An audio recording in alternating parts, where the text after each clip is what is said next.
आज Doubtnut app download करें। Doubtnut पर अपने सभी गणित, रसायन विज्ञान, भौतिक विज्ञान और जीव विज्ञान के डाउट्स का करो सफाया। बस प्रश्न की फोटो खींचो, एक ही प्रश्न को क्रॉप करो और तुरंत वीडियो सोल्यूशन पाओ। अभी डाउनलोड करें। प्रश्न है, भारत में अपरांतरिक ऊर्जा के स्रोतों के उल्लेख करें। पर्यावरण के दृष्टिकोण से जीवाश्म ईंधनों की तुलना में अपारंपरिक ऊर्जा के स्रोत क्यों बेहतर हैं? है कि भारत के अंदर अपारंपरिक ऊर्जा के स्रोत कौन कौन से हैं, उन स्रोतों के हमें नाम बताने हैं। तो सबसे पहले हम देखते हैं कि जो अपारंपरिक ऊर्जा होती है वे क्या होती है। अपारंपरिक जो ऊर्जा है, अपारंपरिक ऊर्जा तो होती है यानी कि इनएग्जॉस्टिबल होती है, यह खत्म नहीं होती है।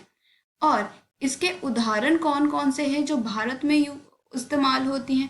एक तो हो गया सोलर हो गई, एक तो यानी कि सूर्य की सोलर या फिर सूर्य की ऊर्जा, ठीक है।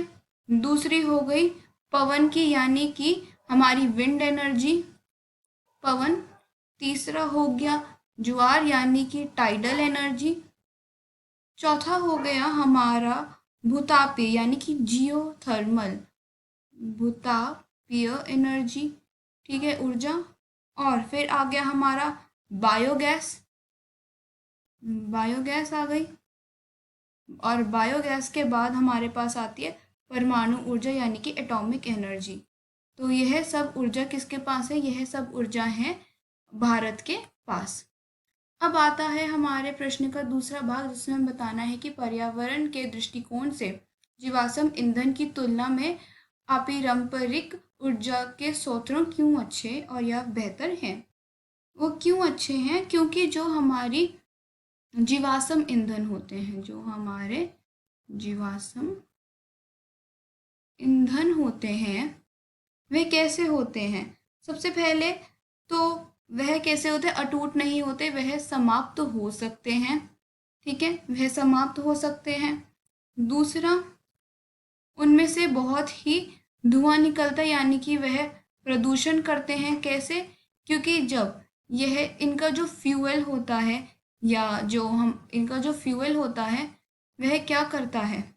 वह ऑक्सीजन के साथ मिलकर CO2 बनाता है और H2O। और क्योंकि आजकल हम देख रहे हैं कि गाड़ियां का उपयोग किस तरह से बढ़ता जा रहा है या फिर ईंधन वाले वाहकों का, तो इसलिए क्या हो रहा है? CO2 बढ़ता ही जा रहा है और बढ़ने के कारण क्या हो रहा है? जो हमारा पर्यावरण है उसको हानि पहुंच रही है। यह पर्यावरण के लिए ये उसको हानि पहुंचा रहा है, ठीक है।